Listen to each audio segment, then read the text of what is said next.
Hello everybody. आज मैं विशेष topic के ऊपर चर्चा करने जा रहे हैं, वो है डायबिटीज मेलिटस।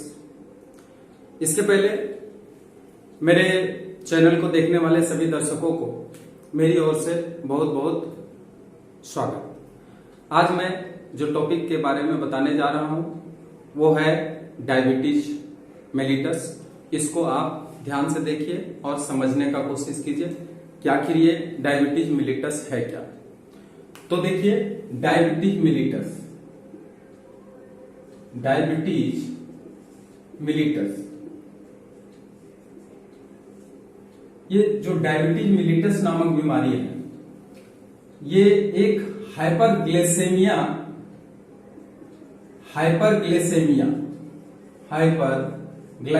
का कंडीशन है। अब ये हाइपरग्लाइसेमिया क्या है, इसके बारे में आप समझिए कि हमारे शरीर के अंदर जो ब्लड प्रवाहित होते हैं, उस ब्लड के अंदर एक रेंज के अंदर, एक लिमिट मात्रा के अंदर ग्लूकोज होने चाहिए। परंतु अगर किसी कारणवश वो ग्लूकोज की मात्रा आवश्यकता से अधिक हो जाती है तो उस कंडीशन को ही हम कहते हैं हाइपरग्लाइसेमिया। अर्थात हमारे ब्लड सर्कुलेशन के अंदर जो ब्लड प्रवाहित हो रहे हैं उसमें जो नॉर्मल ब्लड शुगर है, वो नॉर्मल ब्लड शुगर ना होकर के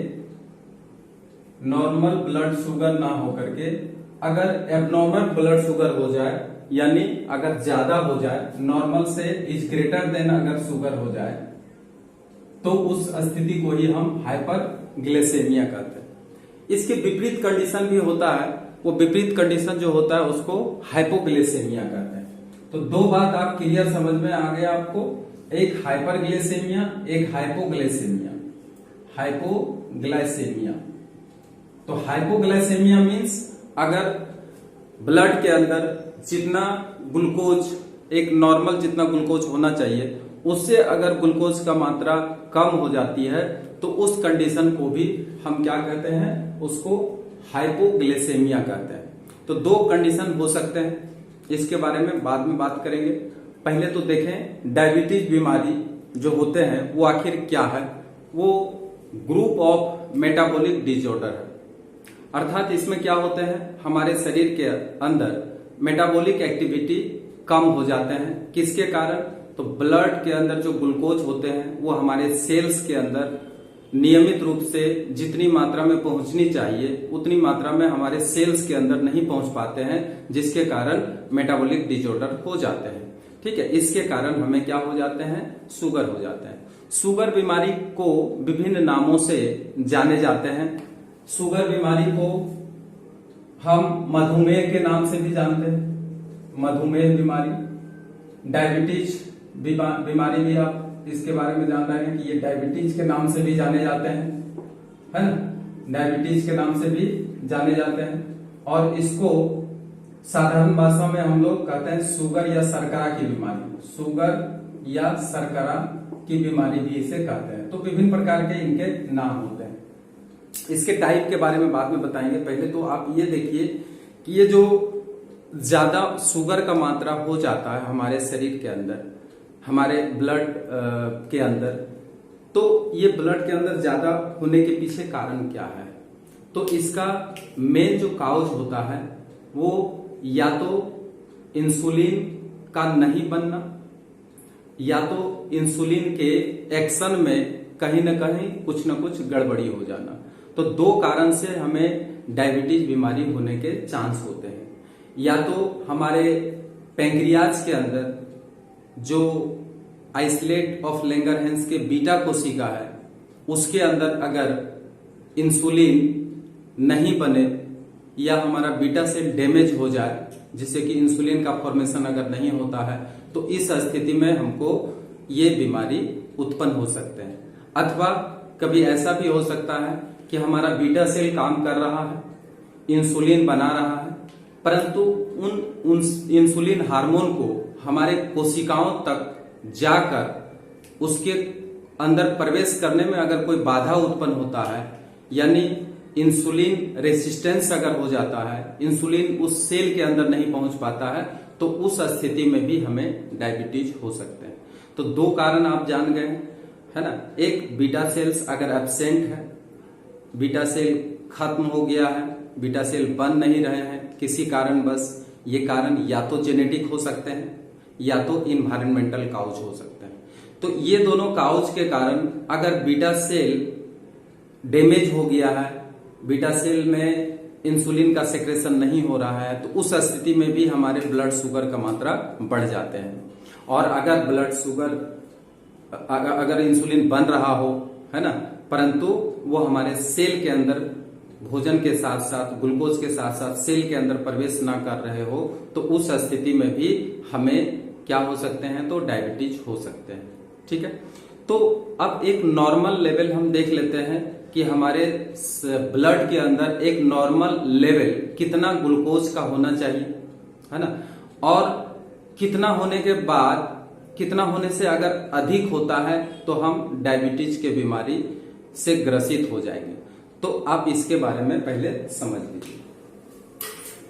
तो सबसे पहले देखिए, नॉर्मल जो ग्लूकोज का लेवल WHO के अनुसार, वर्ल्ड हेल्थ ऑर्गेनाइजेशन के अनुसार, जो हमारे शरीर में ग्लूकोज का जो नॉर्मल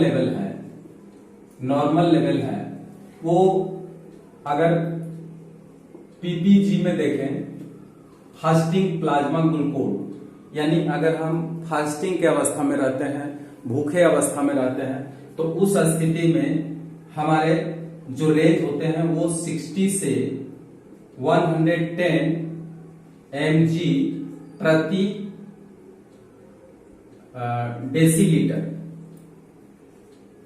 डेसीलीटर, यानी 60 से 110 मिलीग्राम प्रति डेसीलीटर आवश्यक होना चाहिए। और अगर इसी PPG को अगर हम लोग देखते हैं, यानी पोस्ट पेरांडल प्लाज्मा ग्लूकोज के अंदर अगर हम लोग देखते हैं, तो इसका जो नॉर्मल लेवल है वो 70 से 140 mg पर DL होना चाहिए। ये आपका नॉर्मल लेवल है। ग्लूकोज अगर इतना रहता है तो हमें डायबिटीज के लिए परेशान होने की आवश्यकता नहीं है। अगर हम ब्लड ग्लूकोज टेस्ट कराएं, एक फास्टिंग में कराएं और 1-2 घंटा के बाद कुछ कार्बोहाइड्रेट खा करके, यानी कम से कम 75 ग्राम कार्बोहाइड्रेट आपको मिनिमम खाना पड़ेगा। उसके बाद 2 घंटा के बाद फिर एक बार टेस्ट कराएंगे, जिसको हम पोस्ट पेरेंडल प्लाज्मा ग्लूकोज कहते हैं। उसमें आपका इतना रहना चाहिए। लेकिन कहा जाता है कि क्या इतना जो रेंज है वही रहना चाहिए, या उससे अगर थोड़ा सा ज्यादा हो जाए तो क्या हम डायबिटीज के पेशेंट हो जाएंगे? तो ऐसा नहीं है। अब बताते हैं कि कितना ग्लूकोज का मात्रा होने के बाद आपको डायबिटीज हो सकते हैं और कितना कम होने से आप डायबिटीज के बीमारी के पेशेंट नहीं हो सकते। तो देखिए, जो ये रेंज है वो है आपका फास्टिंग में, अगर आपका ग्लूकोज लेवल 1 to 6 mg पर DL यानी डेसीलीटर अगर है और इससे ज्यादा है 126 मिलीग्राम प्रति DL अगर है या उससे ज्यादा है, तो आप डायबिटीज से ग्रसित माने जाएंगे। और अगर खाने के बाद आपका 200 mg पर DL से एबव हो गया है, तो आप डायबिटीज के पेशेंट माने जाएंगे। तो आप दो स्थिति देख लिए, फास्टिंग में कितना हो जाना चाहिए और PPG में कितना हो जाना चाहिए। ये फास्टिंग का है 126 mg पर DL डेसीलीटर ब्लड लेकर के अगर उसको जांचा जाए या PP को जांचा जाए तो 200 mg DL अगर आएगा तो आपका, उससे ज्यादा आएगा तो आप डायबिटीज के पेशेंट हो सकते हैं। तो ये आपका एक रेंज दे दिया गया है, इसके पार नहीं होना चाहिए। इससे पार अगर है तो आप डायबिटीज का इलाज कर सकते हैं, उसका टेबलेट खा सकते हैं। तो ये है आपका नॉर्मल लेवल।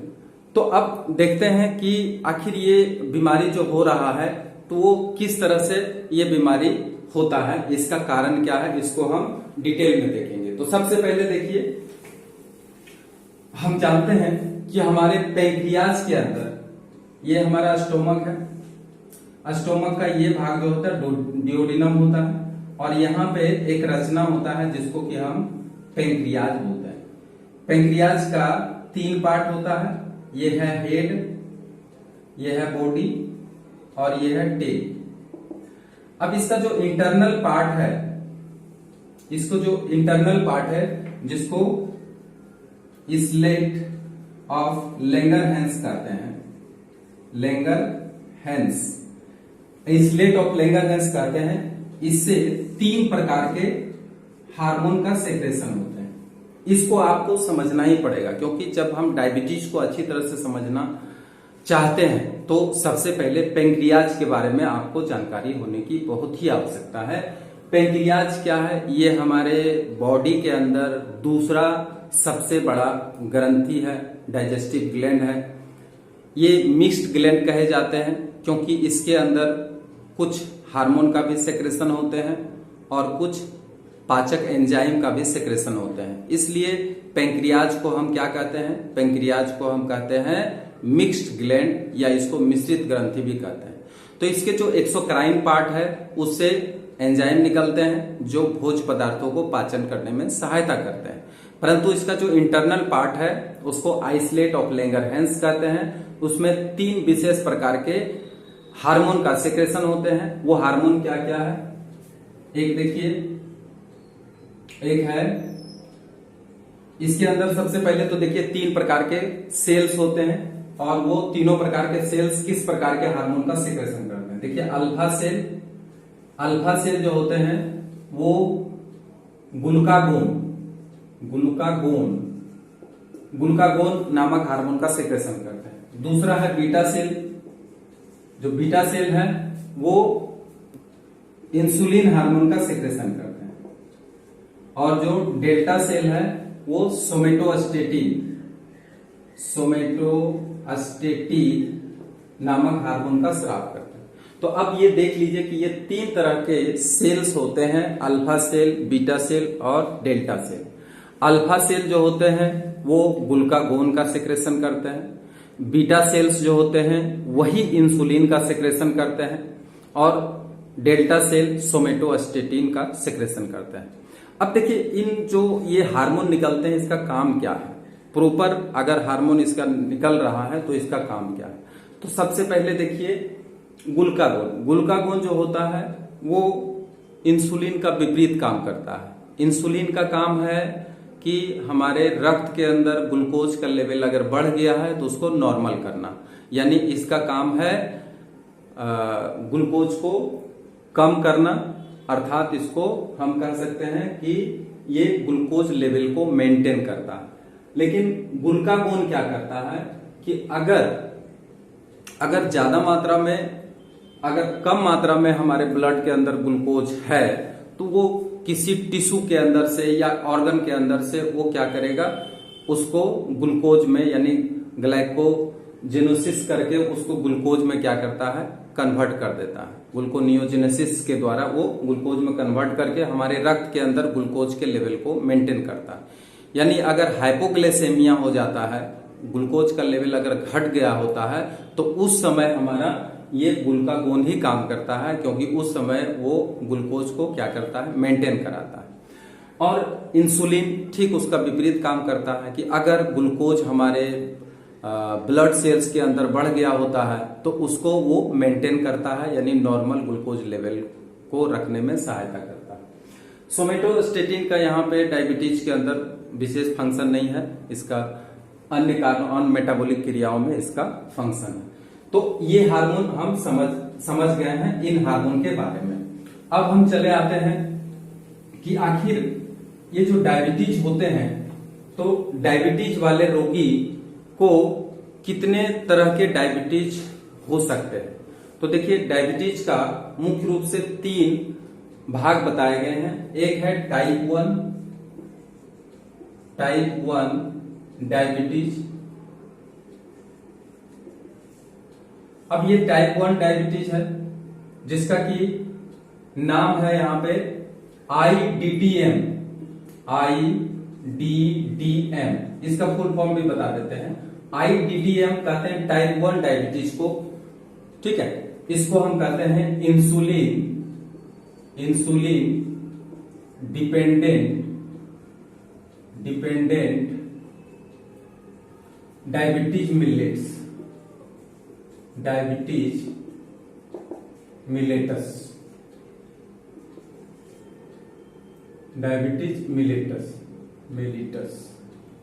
ठीक है। तो इस तरह के इंसुलिन डिपेंडेंट डायबिटीज मिलेटस यानी IDDM, ठीक है, टाइप 1 डायबिटीज का दूसरा नाम है। अर्थात इस प्रकार के जो बीमारी होते हैं इसमें इंसुलिन के ऊपर आश्रित होना पड़ता है, ठीक है। पहले टाइप देख लीजिए। दूसरा होता है टाइप 2 डायबिटीज।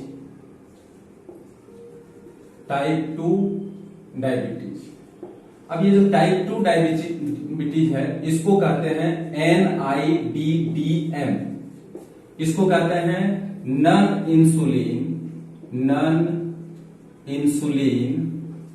Dependent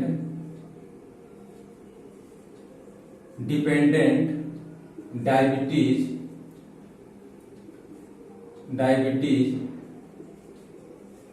Miletus.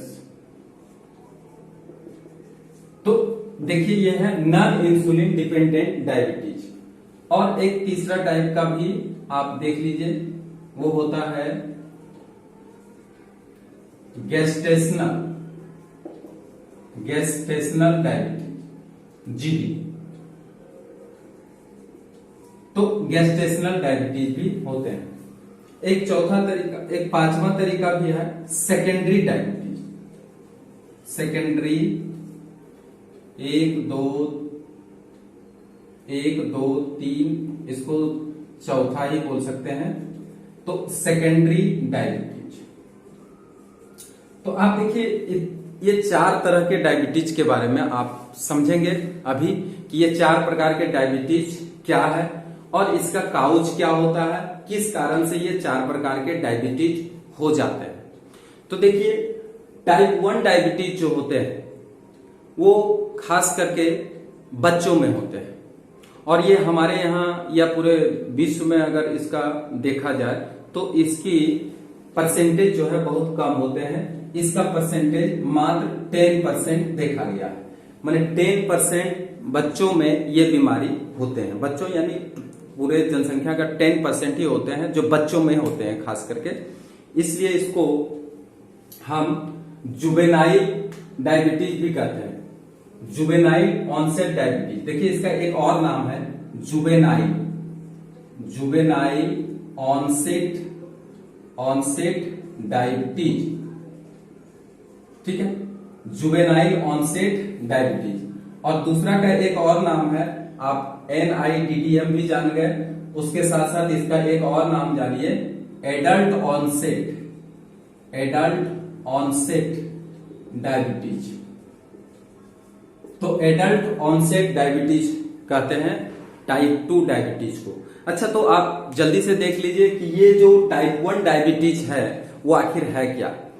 देखिए इसका कारण क्या होता है। इसका कारण जेनेटिक भी हो सकते हैं और इसका कारण एक इन्वायरमेंटल भी हो सकते हैं। इन्वायरमेंटल कारण में आप जैसे किसी को वायरल इन्फेक्शन हो गया, चेचक हो गया, स्मॉल पॉक्स वगैरह बीमारी हो गया, तो उसमें क्या होता है, वायरस के मारने के लिए हमारे शरीर में एंटीबॉडी डेवलप होते हैं। अब ये जो एंटीबॉडी है, ये एंटीबॉडी इसको ऑटो इम्यून डिसऑर्डर भी कहते हैं। अब ये जो एंटीबॉडी बना है तो ये तो बैक्टीरिया या फंगस को मारने के लिए बना है, परंतु कभी कभी क्या होता है, ये अपने ही टिश्यू को पहचान नहीं पाते हैं और अपने ही टिश्यू को क्या करते हैं, डैमेज करने लगते हैं। तो इस प्रकार के जो एंटीबॉडी बनते हैं जो अपने ही ऊतकों को या कोशिकाओं को मारने लगे, तो इसको कहते हैं ऑटो इम्यून डिसऑर्डर। समझ में आ गया। ऑटो इम्यून डिसऑर्डर का मतलब ही हुआ कि हमारे शरीर में जो एंटीबॉडी तैयार होते हैं, तो खास करके ये हमारे शरीर के बाहरी जो क्या कहते हैं, बाहरी जो वैक्सीन वगैरह अगर हम लोग लेते हैं या फिर कोई वायरस हमारे शरीर के अंदर इंजेक्ट हो जाते हैं या मतलब प्रवेश कर जाते हैं, तो उसको खत्म करने के लिए हमारे शरीर में एंटीबॉडी बनते हैं। परंतु ये एंटीबॉडी अगर हमारे शरीर के अंगों या कोशिकाओं को ही नष्ट करने लग जाए तो इसी को ऑटो इम्यून डिसऑर्डर कहते हैं। और ये कारण है टाइप 1 डायबिटीज का, और ये बच्चों में खास करके देखे जाते हैं। ये बच्चों का उम्र 10 साल से शुरू होते हैं और ये टीनेजर्स में देखे जाते हैं। टीनेजर्स में ये बीमारी अक्सर होते हैं। ये बहुत ही खराब बीमारी है, क्योंकि इन बच्चों को, चूंकि ये पहले ही बता चुके हैं कि टाइप 1 डायबिटीज को हम लोग इंसुलिन डिपेंडेंट डायबिटीज भी कहते हैं। इसका मतलब कि बच्चों को इंजेक्शन लेना पड़ेगा, वो इंसुलिन का इंजेक्शन लेना पड़ेगा, है ना। बिना इंसुलिन का इंजेक्शन लिए ये बच्चे के अंदर ग्लूकोज का लेवल नॉर्मल कभी नहीं हो सकते हैं। इसलिए इस बीमारी में क्या होते हैं कि बच्चों को इंजेक्शन लेना पड़ता है, इंसुलिन का बार बार इंजेक्शन लेना पड़ता है, ताकि वो ब्लड लेवल को अपने रक्त के अंदर मेंटेन कर सके। ठीक है, तो इसका वजह क्या है आप जान गए, ऑटो इम्यून डिसऑर्डर। इसके कारण ही हमारे शरीर के अंदर जो एंटीबॉडी बनते हैं वो हमारे सेल्स को या हमारे अंगों को ही नष्ट करने लग जाते हैं। और वो नष्ट किनको करते हैं, तो हमारे जो बीटा सेल्स होते हैं उसी को नष्ट कर देते हैं। तो अगर पेंक्रियाज के अंदर बीटा सेल्स आपका बना हुआ है, परंतु इस ऑटो इम्यून डिसऑर्डर के कारण अगर वो बीटा सेल को ही खा जाएगा, उसी को नष्ट कर देगा, तो इंसुलिन बनाएगा कौन? इंसुलिन बनाने के लिए आपके जो एंडोक्राइन पार्ट में बीटा सेल्स है उसी को तो नष्ट कर दिया गया है, इसलिए इंसुलिन वहां पे नहीं बनते हैं। इसलिए तो यहाँ पे इंसुलिन बाहर से लेने की आवश्यकता पड़ती है। इसलिए इसको कहते हैं insulin dependent diabetes millets, IDDM। समझ में आ गया आपको? अब इस बीमारी के लक्षण क्या है? जब भी ये बीमारी होता है, डायबिटीज बीमारी, तो व्यक्ति को ज्यादा भूख लगती है, उसके साथ साथ ज्यादा प्यास लगती है, बार बार यूरिन त्याग करते हैं जिसको कि पॉलीयूरिया कहते हैं। बहुत ज्यादा बार बार अगर भूख लगता है तो उसको एक नाम दिया गया है, उस नाम को कहते हैं पॉलीफेजिया। तो पॉलीफेजिया हो जाते हैं, यानी उसको हंगर फील होते रहते हैं, बार बार भूख लगते रहते हैं। और दूसरा होता है डायपेप्सिया। तो इसमें पॉलीडायपेप्सिया में होता क्या है, इसमें उसको प्यास बहुत जोर से लगते हैं, ठीक है, और बार बार यूरिन त्याग होता है, उसको हम कहते हैं पॉलीयूरिया। तो इस तरह से पॉलीयूरिया का लक्षण इसमें दिखाई देते हैं, अधिक भूख लगने का लक्षण इसमें दिखाई देते हैं। क्योंकि ज्यादा पानी अगर पिया जाएगा तो यूरिन तो ज्यादा ही लगेगा, ठीक है। यूरिन के अंदर ग्लूकोज भी देखे जाते हैं, ठीक है।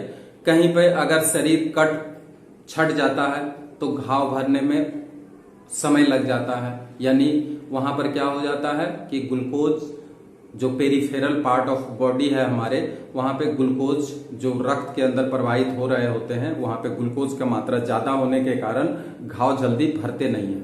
अर्थात हमारे शरीर के कोई अंग फट जाते हैं तो उस समय वहां पे घाव नहीं भरते हैं। ईचिंग, खुजली होते हैं, ईचिंग मतलब खुजली, तो खुजली वहां पे होते हैं, और खुजली होने से वहां पे जब ईचिंग किया जाता है, मतलब खुजलाया जाता है, तो उस स्थान में घाव जो है हमेशा बना हुआ रहता है, वो हमेशा ताजा ही रहता है, जल्दी भरता नहीं है। तो ये सब कारण क्या हो सकते हैं? वेट लॉस भी हो सकते हैं। तो बहुत सारे कारण हैं जो डायबिटीज के होते हैं। तो डायबिटीज में इसके अलावा और भी कारण होते हैं। अगर हमारे रक्त के अंदर ग्लूकोज ज्यादा हो जाएंगे तो वो हमारे हार्ट को डैमेज कर सकते हैं, हमारे ब्रेन के अंदर जाएंगे तो ब्रेन को डैमेज कर सकते हैं, हमारे किडनी के अंदर जाएंगे तो किडनी को डैमेज कर सकते हैं, या फिर हमारे अगर आंख के अंदर रक्त केशिकाओं के अगर अंदर चले जाएंगे तो वो रेटिना के ऊपर जाकर इफेक्ट करते हैं, जिससे कि ब्लर्ड विजन हो जाता है। ब्लर्ड विजन का मतलब होता है कि हमारा जो दृष्टि होता है वो अस्पष्ट हो जाते हैं और अक्षर जो है धुंधला दिखाई देने लग जाते हैं, है ना। थोड़ा सा जैसे हम लोग पढ़ते क्रम में अस्पष्ट अक्षर को देखते हैं, अगर वो थोड़ा सा ऊपर नीचे अक्षर इस तरह से दिखाई दे लगे, जैसे है ना डबल डबल लिखा हुआ है, तो इसको ब्लर्ड विजन कहते हैं। तो ये ब्लर्ड विजन भी हो सकते हैं किसके कारण, तो डायबिटीज के कारण हो सकते हैं। तो ये सारा क्या है, ये डायबिटीज का लक्षण है जो कि देखे जाते हैं। तो आप टाइप 1 डायबिटीज के बारे में समझ गए। इसको इंसुलिन डिपेंडेंट डायबिटीज भी कहते हैं, क्योंकि ये इंसुलिन के ऊपर आश्रित है, बिना इंसुलिन का इसमें काम नहीं चलने वाले, ठीक है। परंतु यही एक अच्छी बात है कि ये हमारे यहाँ मात्र 10% बच्चों में देखे गए हैं, अर्थात ये बच्चों का ही बीमारी है, जो कि टीनेजर्स में हो सकते हैं, 10 साल से शुरू हो सकते हैं और 19 साल तक 19 तक हो सकते हैं। अब आते हैं हम लोग दूसरा जो बीमारी है। अच्छा, इस बीमारी में जो बीमारी होते हैं उसका एक विशेष नाम होता है, उसको कहते हैं डायबिटिक कीटोएसिडोसिस। तो यहाँ पे कीटोन का फॉर्मेशन हो जाते हैं, इसलिए इसमें एक विशेष बीमारियां पैदा हो जाते हैं। डायबिटीज का ही बीमारी है, लेकिन कीटोन इसमें ज्यादा बनने लग जाते हैं, इसलिए इसको कहते हैं डायबिटिक कीटोएसिडोसिस। तो ये लक्षण इसमें हो जाते हैं टाइप 1 में। अब आते हैं टाइप 2। टाइप 2 जो होता है इसको एडल्ट ऑनसेट डायबिटीज भी कहते हैं। टाइप 2 का मतलब ये हुआ कि अगर ये बीमारी 30 से ऊपर वाले व्यक्ति को लगता है, डायबिटीज अगर 30 साल के उम्र से ऊपर वाले व्यक्ति को अगर डायबिटीज हो जाए तो इसका कारण क्या है? इसका कारण हो सकते हैं उसके खान पान में गड़बड़ी, आलसी मतलब वो एक्सरसाइज कम करता हो, ज्यादा इनटेक कर रहा हो, कार्बोहाइड्रेट को ज्यादा खा रहा हो, उसका कैलोरी बर्न नहीं हो रहा हो। तो इस तरह के जो व्यक्ति होते हैं उसमें डायबिटीज टाइप 2 का खतरा हो जाते हैं। और डायबिटीज टाइप 2 का जो जिसको शरीर में खतरा हो जाते हैं, है ना, उसका कारण यही हो सकते हैं उसका खान पान में गड़बड़ी, ठीक है। तो इसका खान पान में गड़बड़ी होने से होता क्या है, इंसुलिन तो ठीक बन रहा है, इसमें ऐसा नहीं होता है कि इंसुलिन आपका गड़बड़ है, बीटा सेल आपका गड़बड़ है, ऐसा भी नहीं है। आपका पहले से तो ठीक काम कर रहा था बीटा सेल, तो अचानक गड़बड़ कैसे हो जाएगा? इसका मतलब क्या है, बीटा सेल भी आपका सही है, इंसुलिन हार्मोन का भी सही तरीके से निर्माण हो रहा है। परंतु अब होता क्या है कि सेल के अंदर जब वो इंसुलिन जाना चाहता है, कोशिकाओं के अंदर जब इंसुलिन ढुकना चाहता है, तो वहां पर क्या होता है, एक गेटमैन होता है, ठीक है। और वो गेटमैन जब तक वो ताला का चाबी नहीं खोलेगा, मतलब चाबी से ताला नहीं खोलेगा, तब तक वो जो है अंदर प्रवेश नहीं कर पाता है, ठीक है। तो वहां पे इंसुलिन रेसिस्टेंस हो जाता है, ठीक है। और इंसुलिन रेसिस्टेंस होने का कारण क्या है कि आप ऐसे समझ लीजिए कि हमारे शरीर का जितना आयतन है उस हिसाब से इंसुलिन हार्मोन का सेक्रेशन हो गया, परंतु अचानक आप शरीर का वेट बढ़ा लिए हैं, आपके भेली के अंदर, आपके पेट के अंदर चर्बी बढ़ गया होगा, है ना, और इस तरह से ओबेसिटी हो गया, आपका मोटापा काफी बढ़ गया है, आप चलने से असमर्थ हो रहे हैं। तो इस स्थिति में क्या, आप एक्सरसाइज नहीं कर रहे हैं, तो इस स्थिति में क्या होगा कि आपका वेट धीरे धीरे बढ़ते चला गया। अब वेट जब बढ़ गया तो आपका इंसुलिन का जो मात्रा सेक्रेशन का है वो तो उतना ही होगा, परंतु आपने अपना शरीर के अंदर मांस को बढ़ा लिया है, अब उसके अंदर फिर ग्लूकोज आपको प्रवेश कराना होगा, तो उसके लिए अतिरिक्त इंसुलिन की आवश्यकता होगी। लेकिन जितना इंसुलिन आपके पास बन रहा है वो सक्सेस नहीं है उतना ज्यादा इंसुलिन उसके सेल के अंदर प्रवेश कराने के लिए। तो इस तरह से आप ये समझ लीजिए कि वहां पे इंसुलिन इनहिबिटर हो जाते हैं, रेसिस्टेंस हो जाते हैं, जिसके कारण कोशिकाओं के अंदर ग्लूकोज नहीं जा पाते हैं। और जब तक कोशिका के अंदर ग्लूकोज नहीं जाएगा तब तक आपको एनर्जी नहीं मिलेगा, इसलिए ऐसे व्यक्तियों को एनर्जी कम मिलता है, श्वास लेने में भी तकलीफ होता है, ऑक्सीडेशन नहीं हो पाता है, ग्लूकोज का ऑक्सीकरण नहीं हो पाता है, क्योंकि वहां पे इंसुलिन हार्मोन प्रवेश ही नहीं कर पाता है कोशिका के अंदर। अब कोशिका के अंदर अगर इंसुलिन प्रवेश करेगा तभी हमारा ग्लूकोज भी उसके अंदर जा सकेगा। तो वहां पे जो इंसुलिन रिसेप्टर होते हैं वही गड़बड़ हो जाता है, वो इंसुलिन को एक्सेप्ट कर ही नहीं पाता है कोशिका, जिसके कारण कि बहुत कम मात्रा में क्या होता है, हमारा ग्लूकोज सेल के अंदर जाता है, जिससे कि उसको थकान महसूस होते हैं, ताकत कम का एहसास होते हैं और उसको बहुत सारे संक्रामक बीमारियां भी बहुत जल्दी हो जाते हैं। और उसके जो ग्लूकोज उसके ब्लड के अंदर प्रवाहित हो रहे होते हैं तो ये उसके अलग अलग अंगों में जाकर जमा हो जाते हैं, जिससे उसी को किडनी फेल्योर का बीमारी हो सकते हैं, या फिर आंख का बीमारी हो सकते हैं, आंख में डैमेज हो सकते हैं, आंख के जो रोड सेल्स कोन सेल्स हैं उसका डैमेज हो सकता है, अंधापन हो सकता है, या फिर और भी विभिन्न प्रकार के बीमारियां इसमें हो सकते हैं। तो ये आप पढ़े हैं टाइप 2 डायबिटीज, जिसको NIDDM कहते हैं, यानी non insulin dependent diabetes millets. अर्थात इसमें कोई सिंथेटिक इंसुलिन लेने की आवश्यकता नहीं होती है। इसलिए जब भी कोई व्यक्ति जो 30 साल के ऊपर अगर हम डॉक्टर के पास जाते हैं तो वो ज्यादातर हमें क्या देते हैं, तो वो ज्यादातर हमें पिल्स देते हैं, वो ज्यादातर हमें टेबलेट देते हैं, और उसी टेबलेट से क्या होता है, ब्लड शर्करा को हमारा लेवल में ले आते हैं, जिससे कि हमारा शरीर ठीक रहता है। तो यही है, परंतु इसमें इंसुलिन का कोई इंजेक्शन लेने की आवश्यकता नहीं होती, इसलिए इसको कहते हैं non insulin dependent diabetes millets. ठीक है। और जो टाइप 1 के में हम बताए थे कि जो जो इसके लक्षण होते हैं वो सारा लक्षण इसमें भी प्रकट होते हैं, परंतु इसमें थोड़ा सा प्यास अधिक लगते हैं और इसमें डिहाइड्रेशन ज्यादा हो जाता है, मतलब जल का जो है कमी ज्यादा हो जाते हैं टाइप 2 में। उसके बाद आता है गैस्ट्रेंशियल डायबिटीज। तो गैस्ट्रेंशियल जो होता है वो खास करके किस में होता है, तो महिलाओं में होते हैं। महिलाओं में ज्यादातर होता क्या है कि जब भी वो प्रेग्नेंट रहती है तो उस समय क्या होता है कि उसके अंदर हार्मोन का इम्बैलेंस हो जाता है, और हार्मोनल इम्बैलेंस होने के कारण कुछ ही समय तक, यानी बच्चे के 24 सप्ताह से 28 सप्ताह के बीच में इसमें क्या होता है, एबनॉर्मलिटी आ जाती है, ग्लूकोज ज्यादा रक्त में बढ़ जाते हैं। परंतु जैसे ही उसका बच्चे का डिलीवरी हो जाते हैं तो उसके बाद ये स्वस्थ हो जाते हैं, इसमें डायबिटीज के लक्षण नहीं दिखाई देते हैं। तो इस तरह के जो डायबिटीज होते हैं वो खास करके महिलाओं में होते हैं। उसके बाद आता है सेकेंडरी डायबिटीज। सेकेंडरी डायबिटीज कहने का मतलब ये हुआ कि आप अगर कुछ ऐसा खान पान करते हैं जिससे कि बीटा सेल्स नष्ट हो जा रहा है, या बीटा सेल खराब हो जा रहा है, या फिर आपका पेंक्रियाज जो है कहीं ना कहीं काम करना बंद कर रहे हैं। जैसे कहता है अधिक शराब सेवन, अगर कोई व्यक्ति अधिक शराब का सेवन करता है, अधिक सुरापान करता है, तो उस स्थिति में भी बीटा सेल डैमेज हो जाते हैं और पेंक्रिएटाइटिस नामक बीमारी हो जाता है, अर्थात उसमें इंसुलिन बनना कम हो जाते हैं या कभी कभी बंद भी हो जाते हैं, या किसी कारणवश आपको पेंक्रियाज को हटाना पड़ रहा है।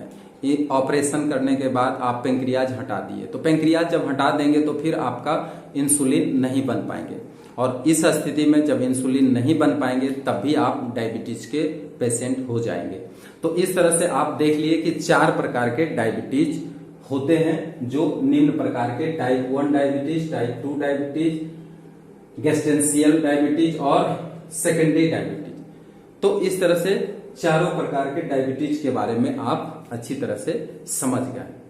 अब आता है कि इस डायबिटीज जो बीमारी होते हैं, इस डायबिटीज बीमारी के लिए हमें क्या उपचार करना चाहिए और किस तरह से इसका जो है इससे दूर रहना चाहिए। तो देखिए, सबसे पहली बात है कि ये जो टाइप 2 डायबिटीज होता है वो 80% व्यक्तियों में टाइप 2 डायबिटीज ही होते हैं। 80 से 90% व्यक्तियों के बीच में टाइप 2 डायबिटीज होते हैं, और टाइप 2 डायबिटीज जैसा कि हम बता चुके हैं कि ये क्या है, नॉन इंसुलिन, है ना, डायबिटीज मिलेटस, यानी ये है non insulin dependent diabetes millets. मतलब इसमें इंसुलिन आपको बाहर से लेने की आवश्यकता नहीं है, क्योंकि इंसुलिन हो सकता है आपके शरीर में पर्याप्त मात्रा में हो, परंतु वो हमारे सेल के अंदर ग्लूकोज को पहुंचाने में असमर्थ हो रहे हैं इंसुलिन रेसिस्टेंस के कारण। ठीक है, तो इस स्थिति में हमको करना क्या होगा? इस स्थिति में हमें एक्सरसाइज करना होगा। एक्सरसाइज करने से क्या होगा, हमारे शरीर के अंदर या हमारे ब्लड के अंदर जो एक्सेस ग्लूकोज है वो बर्न हो जाएंगे, है ना, खत्म हो जाएंगे, जिससे ग्लूकोज का लेवल ऐसे भी घट जाएगा। और दूसरा क्या होगा कि कुछ ऐसे मेडिटेशन या एक्सरसाइज है जिससे कि हमारा इंसुलिन का लेवल उसमें बढ़ने लग जाता है। कुछ एक्सरसाइज ऐसे होते हैं जो कि पैंक्रियाज को फिर से, उसके अंदर जो बीटा सेल्स होते हैं उसको फिर से रीऑर्गेनाइज करने की क्षमता होते हैं। तो इसलिए मेडिटेशन, एक्सरसाइज के साथ साथ आप दवा भी लें, और जिस तरीके, अच्छा, खान पान में आप सुधार करें। खान पान में आपको क्या, जो भी जंक फूड है, जो पैकेट वाला वस्तुएं हैं, है ना, उस जंक फूड को अवॉइड करिए। पैकेजिंग वाला जो भी फूड मटेरियल है उसको अवॉइड करिए। और उसके साथ साथ आप डॉक्टर के देख रेख में आपका देखिए कि डायबिटीज का लेवल कितना बढ़ रहा है, कितना घट रहा है। अगर बढ़ रहा है तो उसको उसी हिसाब से आप क्या करिए, आप अपना डाइट में सुधार करिए। डाइट में सुधार करने से आपका ग्लूकोज लेवल घटेगा, उस हिसाब से आप डॉक्टर के देख रेख में आप क्या करिए, इसको कंप्लीट करिए। तो खान पान में सुधार करने से ज्यादा वेजिटेबल का यूज करिए, ठीक है, साग का प्रयोग ज्यादा करिए, वेजिटेबल का प्रयोग ज्यादा करिए, और आप नॉन वेज को थोड़ा सा दूर रखिए, क्योंकि नॉन वेज ज्यादा होने से ही डायबिटीज होने की संभावना बढ़ जाती है। चीनी या फिर जो शुगर से बने हुए वस्तुएं होते हैं, खान पान की चीजें जैसे केक, बर्गर, ये सब जो भी पिज्जा वगैरह जो भी बनते हैं, या फिर और भी मिठाई जो होते हैं, उसको थोड़ा सा अवॉइड करना पड़ेगा, और ज्यादातर वेजिटेरियन का प्रयोग ज्यादा करना पड़ेगा, वेजिटेबल का प्रयोग ज्यादा करना पड़ेगा। तो ये सब आपको अपना प्रिकॉशन लगा करके आप डायबिटीज से दूर रह सकते हैं। और परंतु डॉक्टर के देखरेख में भी आप जो भी काम करेंगे वो डॉक्टर के देखरेख में ही करेंगे, क्योंकि अगर आप पहले से ही दवा ले रहे होते हैं तो अचानक क्या होगा, अगर आप इस तरह के डाइट फॉलो करेंगे तो हो सकता है कि लेवल आपका घट जाए या बढ़ जाए। तो बार बार जो है डायबिटीज का टेस्ट कराते रहेंगे, और टेस्ट करा करके आप उसी हिसाब से क्या करेंगे, दवा लेंगे। तो इस तरह से आज डायबिटीज के बारे में आप जितना भी जानकारी होना था वो आप डायबिटीज के बारे में जान गए, कितने प्रकार के होते हैं, इसके कौन कौन से लक्षण होते हैं, इससे बचने के लिए हमें क्या क्या करना चाहिए।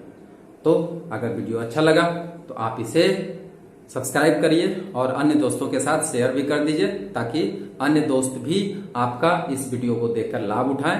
Thank you very much.